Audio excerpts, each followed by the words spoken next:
மாணவர்களின் கோரிக்கையை ஏற்ற மத்திய அரசு போராட்டத்தை கைவிட்ட கரப்பான் பூச்சிகள். அதைத் தொடர்ந்து டெல்லி ஜந்தர் மந்திரில் என்ன நடந்தது? மோடி அமித்ஷா அவசர ஆலோசனை. மாணவர்களின் வெற்றியை சொந்தம் கொண்டாட துடிக்கும் எதிர்க்கட்சிகள். அவர்களின் உண்மை முகத்தை பொதுவெளியில் போட்டு உடைத்த கரப்பான் பூச்சிகள். தமிழகத்தில் காணாமல் போன பாஜக. விஜயை நேரடியாக எதிர்க்கும் அண்ணாமலை. என்ன நடக்கிறது அரசியல் களத்தில்? வாங்க இந்த வீடியோவில் பார்க்கலாம். அதற்கு முன்பாக நமது சேனலை சப்ஸ்கிரைப் செய்து கொள்ளுங்கள். அன்பு தமிழ் நெஞ்சங்களுக்கு அன்பு வணக்கம்.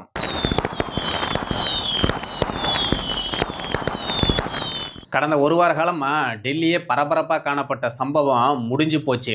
மாணவர்களோட கோரிக்கையும் மத்திய அரசு செவிசாய்த்து தர்மேந்திர பிரதான் அவர்கள் பதவியும் ராஜினாமா பண்ணிட்டாரு. ஆனா இவங்களுக்கெல்லாம் ஒரு விஷயத்த மறந்துட்டாங்க. ஒரு ஆர்எஸ்எஸ் கார் போனா இன்னொரு ஆர்எஸ்எஸ் கார் தான் அந்த இடத்துக்கு வருவாருங்கிறத இவங்க மறந்துட்டு இவங்க ஏதோ மோடி அடிபணிஞ்சிட்டாரு, மத்திய அரசு கீழ்பணிஞ்சிருச்சு அப்படின்னு பல விதமா இங்க இருக்கிற எதிர்கட்சிகள் விமர்சனம் பண்ணிட்டு இருக்கிறாங்க. மோடியோட 56 இன்ச்சு மார்பு முதல் முறையா தலை குனிஞ்சிருக்குதுன்னு இவரு கொச்சையா பல விஷயங்கள் மோடி பத்தி இவங்க எழுதிட்டு இருக்கிறாங்க. ஆனா டெல்லி ஜந்தர் மந்தர்ல நேத்து என்ன நடந்துச்சு? இவங்க போனாங்க, பேசினாங்க, உடனடியா கரப்பான் பூச்சிகளும் போராட்டத்தை வாபஸ் வாங்கிட்டாங்க. அவங்க சொல்லும் போது கூட எங்களை மையமா வச்சு பல கைக்கூலிகள், தேச விரோதிகள் உள்ள நுழைஞ்சிட்டாங்க. மத்திய அரசு எங்களுக்கு விளக்கமா புரிய வச்சாங்க. எங்களோட கோரிக்கையும் அவங்க செவிசாய்த்துட்டாங்க. மாணவர்கள் மீது போடப்பட்ட வழக்குகளையும் திரும்ப பெறன்னு சொல்லிட்டாங்க அப்படின்னு அவங்க ஒரு சில காரணங்களும் சொன்னாங்க. மேற்கொண்டு இன்னும் எங்களோட கோரிக்கைகள் இன்னும் ஒரு 4 வாரம் கழிச்சு நாங்க எல்லாம் ஒண்ணா உட்காந்து மறுபடியும் பேச போறோங்கிறதையும் கரப்பாம்பூச்சி சொல்லிருச்சு. இனிமேலுக்கு போராட்டம் வாபஸ் வாங்கியாச்சு, எல்லாரும் அவங்கவுங்க வீட்டுக்கு போங்கன்னு கரப்பான் பூச்சிகள் சொல்லிருச்சு. ஆனா இது மாணவர்கள் போராட்டம் வெற்றி அடைஞ்சிருக்கு. ஆனா இது மத்திய அரசு அடிபணிஞ்சிருச்சுன்னு இவங்க ஒரு பக்கம் விமர்சனம் பண்றாங்க. அப்படியெல்லாம் கிடையாது. புலி பதுங்குவதே பாயறதுக்கு தாங்கிறது இவங்க புரியாம இந்த எதிர்கட்சிகள் எல்லாமே விமர்சனம் பண்றாங்க. மாணவர்களுடைய வெற்றிய ஏதோ தன்னோட வெற்றிங்கிற மாதிரி இந்த காங்கிரஸ், இந்த அரவிந்த் கெஜ்ரிவால், ஆம் ஆத்மி கட்சி, இந்த கம்யூனிஸ்ட் காரணங்க இவனுங்க எல்லாமே தன்னோட வெற்றி மாதிரி இவனுங்க ஏதோ கொண்டாடிட்டு இருக்கிறானுங்க. அதுக்கும் எந்த எதிர்கட்சிகளுக்கும் இதுக்கு சம்மந்தமே இல்லை. இதுல வேற திருமாவளவன் வேற மாணவர்கள் வெற்றி பெற்றுட்டாங்க, நீட்டு வினாத்தாள் கசிவுக்கு மத்திய அமைச்சர் ராஜினாமா பண்ணிட்டாரு, நம்மளோட கோரிக்கை நீட்டு ஒழிக்கிறதாங்கன்னு இவங்க ஒரு பக்கம் விமர்சனம் பண்றாங்க. எதுவுமே இனிமேல நடக்க போறதில்ல. அங்க இருக்கக்கூடிய மாணவர்கள் நீட்டு வினாத்தாள் கசிவுக்கு தான் போராடினாங்களே தவிர நீட்டு வேணான்னு அவங்க போராடல. ஆனா தமிழ்நாட்டுல இங்க கம்யூனிஸ்ட் கட்சியோட ஆபீஸ்ல உட்காந்துக்கிட்டு அங்க ஒரு 10-20 மாணவர்கள்னு சொல்லிக்கிட்டு அந்த கம்யூனிஸ்ட் கட்சியோட மாணவர் அமைப்பு போராடுது, நீட்டு ஒழிக்கணும், நீட்டு ஒழிக்கணும், நீட்டு வேணான்னு சொல்லி. உடனே கரப்பான் பூச்சி போராட்டத்தை வாபஸ் வாங்கினாங்க. இங்க தமிழ்நாட்டில் இருக்கக்கூடிய ஒரு சில கரப்பான் பூச்சிகள், போலி கரப்பான் பூச்சிகளை கதற ஆரம்பிச்சிட்டானுங்க. ஏன்னா எங்களெல்லாம் கரப்பான் பூச்சி ஏமாத்திட்டாங்க, எங்களெல்லாம் அவங்க பயன்படுத்திக்கிட்டு அவங்களுக்கு சாதகமா மத்திய அரசு கிட்ட கோரிக்கையை வெற்றி பெற்றுட்டு ஏதோ அவங்களே சாதிச்ச மாதிரி பேசிட்டு இருக்கிறாங்க. அப்படிலாம் இல்லை, எங்களோட உழைப்பு இதுல இருக்கு அப்படின்னு இவங்க சொல்றாங்க. இவங்களுக்கும் டெல்லியில போராடின மாணவர்களுக்கும் என்ன சம்பந்தம்? அந்த மாணவர்களே எங்களை மையமா வச்சு பல சமூக விரோதிகள் உள்ள வந்துட்டாங்க அப்படிங்கிறது தான். ஆனா இவங்க ஏதோ சொல்லிட்டு இருக்கிறாங்க. நேத்து போராட்டம் முடிஞ்சு கிளம்பி போற நேரத்துல கூட அங்க கடுமையான சண்டைகள் நடந்திருக்குது. இந்த ஜெய்பீம் கரப்பான் பூச்சிகளுக்கும் குல்லா கரப்பான் பூச்சிகளுக்கும் கடுமையான சண்டை நேத்து போராட்டம் முடிஞ்சு நேத்து மாலை ஜந்தர் மந்தர்ல கடுமையா நடந்திருக்குது. சிஆர்பிஎஃப் அவங்களும் அவங்களோட வேலையை நேத்து காட்டினாங்க. காட்டினதுக்கு அப்புறம் தான் கரப்பான் பூச்சிகளோட தொல்லை நேற்று டெல்லியில இருந்து முழுமையா விலகி இருக்குது. அவங்களே கரப்பான் பூச்சி தலைவரே செய்தி கரப்பான் பூச்சிகளோட செய்தி தொடர்பாளரே நேத்து பேசுறாரு. இதுக்கும் எதிர்கட்சிகளுக்கும் எந்த விதமான சம்பந்தமும் கிடையாது அப்படிங்கிறத அவங்க தெளிவா பேசுறாங்க, சொல்லிட்டாங்க. இதனுடைய வெற்றி முழுக்க முழுக்க மாணவர்களுடைய வெற்றி அப்படிங்கிறதையும் தெளிவுபடுத்திட்டாங்க. இனிமேலுக்கு மத்திய அரசு கரப்பான் பூச்சிக்கிட்ட ஒரு கோரிக்கை வச்சிருக்காமா. உங்களை மையமா வச்சு பொது சொத்துக்கள் மேல கல் வீசினவங்க, சிஆர்பி மேல அடிச்சவங்க, இவங்களை எல்லாத்தையும் நாங்க கண்டெடுத்து தான் வச்சிருக்கிறோம். அவங்கள கண்டிப்பா கடுமையான தண்டனைகள் இருக்கும். அதில் மாணவர் அமைப்புகள் மூக்கு நுழைக்க கூடாதுங்கிற கோரிக்கையும் வச்சிருக்கு. அதையும் கரப்பான் பூச்சிகள் ஏத்துட்டு நேத்து பொது வெளியில சொல்லிட்டாங்க. இனிமேலுக்கு இந்த போலி கரப்பான் பூச்சிகளோட கதறல் சத்தம் ரொம்ப அதிகமாவே இருக்குங்கிறது தான். ஆனா இங்க தமிழ்நாட்டுல இதனுடைய பிரச்சனைகள் நடக்குது. அதாவது பல உத்தரப்பிரதேசமா இருக்கட்டும், பீகாரா இருக்கட்டும், இங்க எல்லாமே பாஜக வந்து மிக கடுமையா எதிர்க்கட்சிகள் மேல விமர்சனங்கள வைக்கிறாங்க. ஆர்ப்பாட்டம், போராட்டங்கள் செய்றாங்க. ஆனா இங்க தமிழ்நாட்டுல ஒரு பாஜகன்னு ஒரு கட்சி இருக்குது. அந்த கட்சி இருக்குதா? இல்லையா? அப்படிங்கிறதே தெரியல. இன்னைக்கு மக்கள் மத்தியிலும் சரி, காணாம போயிட்டு இருக்குது தமிழக பாஜகங்கிறதான். ஆனா, அத அண்ணாமலை அவர்கள் நேரடியா கையில புடிச்சுக்கிட்டு, நேரடியா இங்க இருக்கக்கூடிய ஆளுங்கட்சியான விஜய நேரடியா எதிர்த்துட்டு இருக்கிறாரு. அதாவது மருத்துவர்களுடைய பணியாளர் வாரியத்தினுடைய பணியாளர்களுக்கு தேர்வு முறையில பல குளறுபடிகள் நடந்துச்சுன்னு கடந்த காலத்துல நிறுத்துறாங்க. ஆனா, இன்னைக்கு வந்து உயர்நீதிமன்றம் அனுமதி குடுத்துச்சுன்னு அவங்களுக்கு வேலை வாய்ப்பு குடுத்தாங்க அப்படின்னா, அன்னைக்கு நடந்த முறைகேடுகள், போலி விஷயங்கள் எல்லாமே உண்மையாயிரும். அதனால உயர்நீதிமன்றம் சொன்னுச்சு அப்படிங்கிறதுக்காக மாணவர்கள வந்து பார்த்தீங்கன்னா, திசை திருப்பக்கூடாது. அவங்களுக்கு உண்டான வேலை வாய்ப்புகள் குடுக்கக்கூடாது. மறுதேர்வு நடத்தணும்னு சொல்லி விஜய்க்கு கோரிக்கை வச்சிருக்கிறாரு. அதனால மாணவர்களுடைய எதிர்காலம் சிந்திச்சு டிவிகே அரசு வந்து செயல்படணும்னு நேரடியாவே விஜய் அவர்கள எதுக்க ஆரம்பிச்சிட்டாரு. ஏன்னா, அண்ணாமலை அவர்களுடைய எண்ணமோ 2031ல ஆட்சி மாற்றங்கிறது தான். நான் பத்தியே சொல்றாரு. இன்னைக்கு டிவிகேல இருக்கக்கூடிய ஒரு முக்கியமான பிரதிநிதி, முக்கிய தலைவர்கள்ல ஒருவராவும் இருக்கிறாரு. அவரு இனிமேலுக்கு தமிழ்நாட்டுல அதிமுகவுக்கு, திமுகவுக்குலாம் வேலை இல்ல. இனிமேல் அண்ணாமலை தான். அண்ணாமலை பின்னாடி ஒரு பெரிய யங்ஸ்டர்ஸ் கூட்டம் இருக்குது. அவருக்கு சோசியல் மீடியா பலம் இருக்கு. இனிமேலுக்கு நேரடியா விஜய்க்கு, அண்ணாமலைக்கு தான் போட்டிங்கிறதாம். அததான் அண்ணாமலை அவர்களும் கொஞ்சம் கொஞ்சமா விஜய நேரடியா களத்துல எதுக்க ஆரம்பிச்சுட்டு இருக்கிறாரு. இன்னும் முழுமையா அண்ணாமலை அவர்கள் களத்துல வரும்போது, இன்னும் இதனுடைய வீரியம், தாக்கங்கிறது இன்னும் அதிகமா இருக்குங்கிறது விஜயும் உணராமலாம் இருக்க மாட்டாருங்கிறதான். அவரும் ஓரளவுக்கு அரசியல் நாலேட்ஜ கத்துக்கிட்டே வராரு. எப்படி இங்க திமுக, இந்த அதிமுகவெல்லாம் எப்படி ஹேண்டில் பண்றாரு, அந்த மாதிரிலாம் அண்ணாமலைய அவரால ஹேண்டில் பண்ண முடியாதுங்கிறத, அது அவரும் உணர்ந்திருப்பாரு, புரிஞ்சிருப்பாரு. அதனால இங்க வந்து நேத்து உடனடியா மோடி, அமித்ஷா இந்த போராட்டம் வாபஸ் வாங்கின உடனே உடனடியா ஆலோசனை போட்டு, உடனடியா கல்வி அமைச்சர் வந்து பிரகலாத் ஜோஷிய வந்து நியமிச்சுட்டாங்க. பொறுப்பு அமைச்சரா போட்டுட்டாங்க.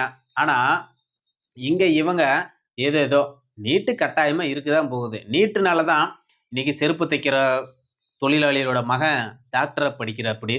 ஒரு கூலி தொழிலாளியோட மகன் டாக்டர் படிக்கிறாரு. ஒரு நெசவு தொழிலாளியோட பொண்ணு இன்னைக்கு டாக்டர் படிக்குது. அப்படின்னா, இது நீட்டுனால தான். இதெல்லாம் கடந்த காலத்துல 50,00,000 1,00,00,000ன்னு டொனேஷன்ங்கிற பேர்ல வாங்கிக்கிட்டு, நம்ம ஏழைகள சுரண்டி, அ அரசியல்வாதிக்கும், பணக்காரர்களுக்குமே சாத்தியமான ஒரு டாக்டர் படிப்பு இந்த நீட்டால இன்னைக்கு ஏழை எளிய குழந்தைகளுக்கு இது பயனளிக்குது அப்படிங்கிறது தான் உண்மையான விஷயம். இங்க தமிழ்நாட்டுல எல்லாருமே நீட்டை எதுக்குறதுக்கு காரணமே, இங்க எல்லாமே மெடிக்கல் காலேஜ் மாஃபியா தான் நடத்திட்டு இருக்காங்க. இது மத்த பகுதியில அந்த மாரி கிடையாது. அவங்கலாம் டெல்லியில இன்னைக்கு போராடின கரப்பான்பூச்சிகள நீட்டு வினாத்தாள் கசிவுக்கு தான் போராடுனாங்க. ஆனா இங்க வந்து அப்படி இல்ல அப்படிங்கிறதான். அதனால அடுத்தடுத்த நிகழ்வுங்கிறது இன்னும் வீரியமா நடக்க தான் போகுது. மோடி அவர்களும் கிட்டத்தட்ட 2500 சமூக விரோதிகள அடையாளம் கண்டு வச்சிருக்கிறாங்க. முழுமையான அவங்களுடைய தரவுகளையும் கலெக்ட் பண்ணி வச்சிருக்காங்க. எக்காரணத்து கொண்டும் மோடி அவர்களோ, அமித்ஷா அவர்களோ இத விட போறதெல்லாம் கிடையாது. முழுமையா அந்த கலவரம் பண்ணுன கரப்பான் பூச்சிகள் போர்வையில உள்ள வந்த சமூக விரோதிகள், தேச விரோதிகள நிச்சயமா தண்டிக்கப்படுவாங்கங்கிறதான். இந்த நீட் வினாத்தாள் கசிவுக்கு கூட திங்கட்கிழமைக்கு ஒரு சட்டம் மசோதாவ வந்து மத்திய அரசு கொண்டு வரப் போறாங்க. இனிமேலுக்கு கடுமையான நடவடிக்கை இருக்கும். 5லிருந்து 10 ஆண்டு சிறை தண்டனை விதிக்கிற அளவுக்கு காரணமானவர்கள வந்து அது மேல நடவடிக்கை எடுக்கப்பட அளவுக்கு சட்ட திருத்த மசோதாவ மத்திய அரசு மோடி அவர்கள் கொண்டு வராரு. ஆனா, இந்த கரப்பான் பூச்சிகள் போராடுனது நீட்டு வினாத்தாள் கசிவுக்கு. ஆனா, அந்த போராட்டத்துல கலந்துகிட்டவங்கலாம் குல்லா போட்டவங்க, பாதிரியார்கள் இவங்கலாம் எதுக்கு அங்க வேல? ஏன்னா, அவங்களுக்கு வெளிநாட்டுல இருந்து நிதி வாங்குறதுல வந்து மத்திய அரசு வந்து எஃப்சிஆர் சட்டம் வந்து இயற்றப் போறாங்க. அத தடுக்கணுங்கிறதுக்காக இந்த மாணவர்கள வந்து அவங்க பயன்படுத்த நினைச்சாங்கிறது மாணவர்களும் லேட்டா தான் உணர்ந்தாங்க. அது நேத்து கரப்பான் பூச்சியினுடைய செய்தி தொடர்பாளரும் சரோஃபும் நேத்து வெளிப்படையாவே சொல்லிட்டாரு. இங்க காங்கிரஸ் கட்சிய அவங்க சேர்த்திக்கவே இல்ல. ஆம் ஆத்மிய துரத்தி விட்டுட்டாங்க. நேத்து போராட்டத்துல கூட ஏங்க பஞ்சாப்ல ஆம் ஆத்மி தான் ஆட்சியில் இருக்குது. அங்க இந்த மருத்துவ தேர்வுல வந்து பார்த்தீங்கன்னா, வினாத்தாள் மோசடி இருக்குதே அப்படின்னு கேட்டதுக்கு, வாயும் தொறக்கல, ஒண்ணும் தொறக்கல, காரு கதவெல்லாம் பூட்டிக்கிட்டு ஓடி போயிட்டானுங்க. இவனுங்க எல்லாம் வந்து பேசுறானுங்க. எங்கெல்லாம் மோடி எதிர்க்க முடியும், எங்கெல்லாம் மத்திய அரசு எதிர்க்க முடியுங்கன்னு தான் வராங்களே தவிர, ஒரு ஊழல் குற்றச்சாட்டு கொண்டுட்டு வர முடியுதா? மோடிய எதுக்குன்னா நேரடியா எதுங்க. மோடி மாரி இன்னும் நாட்டுப்பற்ற வளர்த்திக்கங்க. மோடி மாரி செயல்படுங்க. மோடிக்கு இணையா மோடியினுடைய தவறுகள மக்கள் மத்தியில கொண்டுட்டு போங்க. அதெல்லாம் விட்டுட்டு இந்த காங்கிரஸ் கட்சி பப்பு ராகுல் காந்தி வேறொரு வழியில அ மோடிக்கு நேரடியா எதிர்த்து களத்துல மக்கள வென்று சாதிக்க முடியாத ராகுல் காந்தி தான், இன்னைக்கு அந்நிய நாட்டு கைக்கூலியினுடைய போர்வையில இவர் ஏதோ ஆட்சி மாற்றத்த கொண்டு வந்துரலான்னு நெனைக்கிறாரு. நிச்சயமா அது மோடி கிட்ட நடக்க போறதில்ல, மத்திய அரசு கிட்ட நடக்க போறது இல்லங்கிறது அவரு 15 வருஷமா உணர்ந்துட்டாரு. இனிமேலுக்கும் அவரால இங்க காங்கிரஸ் கட்சியோ, அவங்களாலயோ இங்க ஒண்ணும் முடிய போறதெல்லாம் ஒண்ணும் கிடையாது. ஆனா, இங்க மோடி எதிரா இப்படியெல்லாம் அவங்க கிளம்பி வராங்க. மக்கள வெல்லுங்க. மக்கள் மனச வென்று மோடி மக்கள இறக்கட்டும். இறக்குனதுக்கு அப்புறம் நீங்க ஆட்சி கட்டில்ல அமருங்க. அது ஜனநாயகம். இப்படி இவ்வளவு காலம் இந்த கரப்பான்பூச்சிகளுக்கு உரிமை கொடுத்ததே இந்த ஜனநாயகம் தான். இதே வெளிநாடுகள்ல வேற எங்கேயாச்சும் இப்படிலாம் போராட முடியுமா? முடியாது. இந்த ஜனநாயக நாட்டுல போராடுறதுக்கு மோடி அவர்களும் அனுமதி குடுத்திருக்காரு. இந்த 1 மாத காலமா அனுமதியோட தான் இவங்க போராடுனாங்க. ஆனா இதனோட பிரச்சனைகள், வீரியங்கள் வேற மாரி போகுதுங்கிறதுக்காக தான் மாணவர்களோட கோரிக்கைக்கு மத்திய அரசும் சரி, மோடியும் செவிசாய்த்து அந்த மாணவர்களோட கோரிக்கையை ஏற்று தர்மேந்திர பிரதான் ராஜினாமா பண்ணாரே தவிர, இவங்க ஏதோ அடி பணிஞ்சுட்டாங்க, உடி பணிஞ்சுட்டாங்கன்னு இவங்கலாம் உருட்ட வேண்டாங்கிறது தான். இங்க தமிழ்நாட்டுல அதுக்கு மேல இவங்க எல்லாம் உருட்டிட்டு இருக்கிறாங்க. ஒண்ணும் நடக்க போறதெல்லாம் ஒண்ணும் கிடையாது. டெல்லியினுடைய போராட்டங்கள் காலியாயிடுச்சு. இங்க தமிழ்நாட்டுல போராடினவங்கலாம் கரப்பான்பூச்சி ஏமாத்திருச்சு. யார் யாரெல்லாம் விருப்பப்பட்டு போராடுறீங்க நாளைக்கு போராடுங்க. இல்லன்னா மத்தவங்கலாம் வீட்டுக்கு போங்க அப்படின்னு இவங்க பேசிட்டு இருக்காங்க. கவர்னர் மாளிகையை முற்றுகையிட போறாங்களாமா. போ போ விஜய் தயாரா தான் இருக்கிறாரு. வெளுக்கு வாங்க போறாரு. உங்கள மாரியான இந்த போலியினுடைய முகத்த எல்லாம் பொது வழியில போட்டு உடைச்சா மட்டும்தான் தமிழகத்துல மூளைச்சலவை செய்யக்கூடிய இந்த கம்யூனிஸ்ட் கட்சிக்காரங்கள்லாம் முகத்தெரிய மக்கள் மத்தியில போட்டு பொது வழியில உடைச்சாதான் இவனுங்கெல்லாம் அமைதியா இருப்பானுங்க. மக்களால நிராகரிக்கப்பட்டவங்க. தமிழ்நாடு மட்டும் இல்ல, ஒட்டுமொத்த இந்தியாவிலுமே கம்யூனிஸ்ட் நிராகரிக்கப்பட்ட ஒரு கட்சி இன்னைக்கு தன்னோட ஆபீஸ்ல மக்கள கூட்டி உட்கார வச்சுக்கிட்டு போராட்டம் பண்றேன்னு சொல்லிக்கிட்டு 4 பத்திரிகையாளர் வர வச்சுக்கிட்டு மக்கள்கிட்ட ஏதோ இவங்க போராட்டம் பண்றாங்க. தமிழ்நாடு இது ஸ்தம்பித்து போற அளவுக்கு போராட்டம் நடக்கிற மாரி இவங்க ஏதோ பில்டப் குடுத்துட்டு இருக்கிறாங்க. அப்படிலாம் ஒண்ணுமே கிடையாது. இன்னைக்கு இளைஞர்கள் எல்லாம் சந்தோஷமா விஜயனுடைய ஜனநாயகத்த கொண்டாடிட்டு இருக்கிறாங்க ஒரு பக்கம். ஆனா இவங்களோட இந்த போலி முகத்திரையெல்லாம் நிச்சயமா தமிழகத்துல முகத்திரையை கிழிக்க தான் போறாங்க. திமுகவோட இளைஞர்கள்லாம் மாணவர் அணிலாம் கூட போராடுனாங்க. ஏங்க கடந்த காலத்துல நீட்டு ரகசியம் சொன்னீங்களே என்ன ஆச்சுன்னு ஒரே ஒரு கேள்விதான். அவங்கெல்லாம் ஒரு பக்கம் புரிச்சுன்னு ஓடி போயிட்டாங்க. ஆனா இந்த மாதிரியான ஆட்கள்ல தான் இங்க தமிழகத்துல இருக்காங்க. அதனால தமிழக மக்கள் தான் உஷாரா இருக்கணும். இந்த மாதிரியான போலி கரப்பான்பூச்சிக்கிட்ட இருந்து தன்னை காப்பாத்திக்கிறதுக்கு. 5 வருஷமா எங்க போனானுங்களே தெரியல இந்த நடிகர், நடிகைகள்லாம். நேத்து இந்த 2, 3 நாளா வந்துட்டானுங்க போராட்டம் பண்றேன் நீட்டுக்கு எதிரா. எதெல்லாம் அரசியல் ஆதாயம் இவங்களுக்கு தேவைன்னு படுதோ, அப்பல்லாம் இவனுங்க வந்துடுறானுங்க. இவனுங்கள ஃபர்ஸ்ட்டு மாணவர்களும் சரி, மக்களும் சரி, பொது வழியில வரும்போது அடிச்சு தொரத்துனாங்க அப்படின்னா, இவனுங்க மறுபடி வரவே மாட்டானுங்க. ஏதோ ஜோதிக பெரிய இது மாரி அது ஏதோ பேசிட்டு இருக்குது. இத்தன நாளா எங்க புடுங்க போயிருந்துச்சுன்னு தெரியல. அதனால இது மாணவர்கள் சம்பந்தப்பட்ட பிரச்சனை.